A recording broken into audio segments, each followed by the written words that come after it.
In the port city of Ethelgerd, where fortunes were made from timber and tide, there was a young shipwright named Kellen. His hands were his inheritance, his father and grandfather having built the swiftest merchant vessels to ever cut the North Sea's gray waves. Kellen's dream was not to continue the legacy, but to surpass it. He would not build another cargo ship. For 5 years, in secret, he labored in a rented shed at the far end of the docks. He was building the Dawnchaser, a revolutionary racing yacht, a thing of impossible lightness and grace, designed from keel to masthead by his own mind. Its hull was a single, seamless sweep of golden-hued larch, its sails engineered from a new, stronger linen. It wasn't just a boat, it was his soul given form. He poured every coin, every sleepless hour, every ounce of his identity into its creation. Its purpose was singular, to win the punishing, legendary Mariner's Gauntlet race, and in doing so, rewrite the future of shipbuilding. The morning of the gauntlet dawned clear and sharp. The Dawnchaser sat at the start line, a jewel among the workhorse vessels. Kellen felt a near-painful thrill. The cannon fired. For the first hour, he was a god, his creation sliced through the water, leaving the fleet behind as if they were anchored.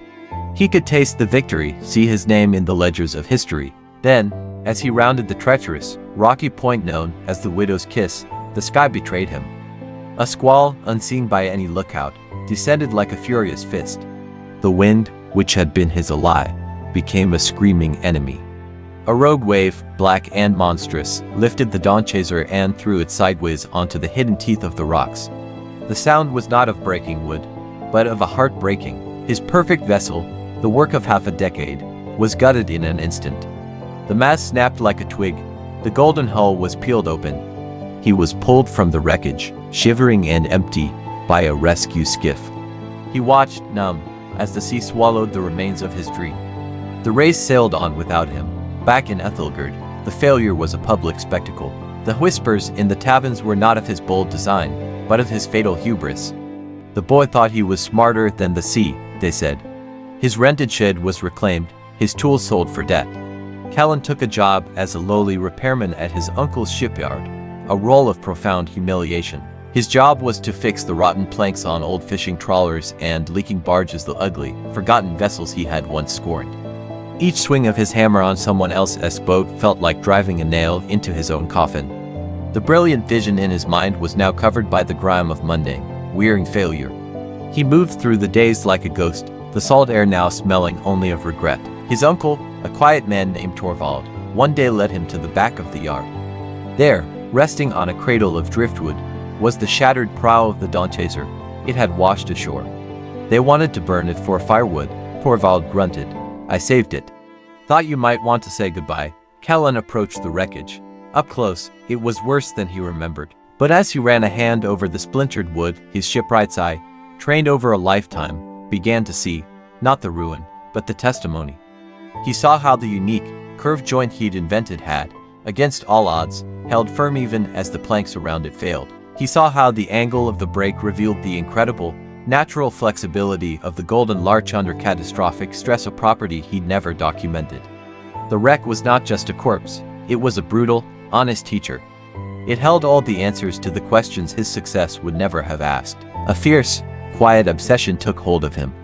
After his repair shifts, he began to work under the lantern light. But he wasn't building a new Dawnchaser. He was conducting an autopsy on the old one. He meticulously cataloged every failure point, every unexpected strength. He cross-referenced them with the hundreds of repairs he was now making on the common boat, seeing which joints lasted decades, which woods resisted worm, which shapes weathered the endless abuse of the sea.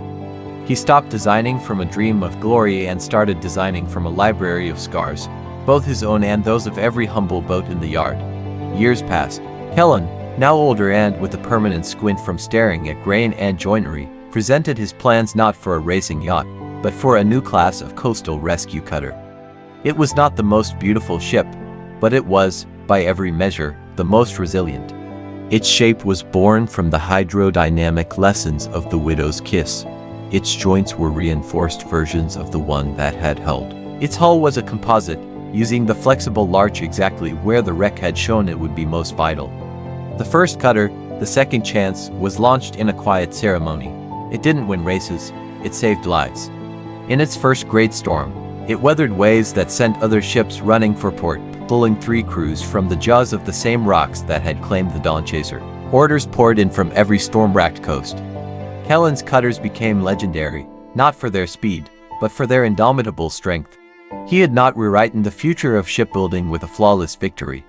He had reshaped it with an unforgiving failure. Moral: you're spectacular. Public failure is not the end of your story. It is the raw data for your masterpiece. Success often teaches you only how to repeat a single, perfect day. But failure, studied with courage and humility, teaches you how to survive every storm that will ever come. Don't hide from the wreckage of your old dreams, move into it. Take it apart piece by painful piece, and learn what it has to teach you. The most unshakable foundation for a new beginning is not a clean slate, but the hard-won wisdom buried in the rubble of the first attempt.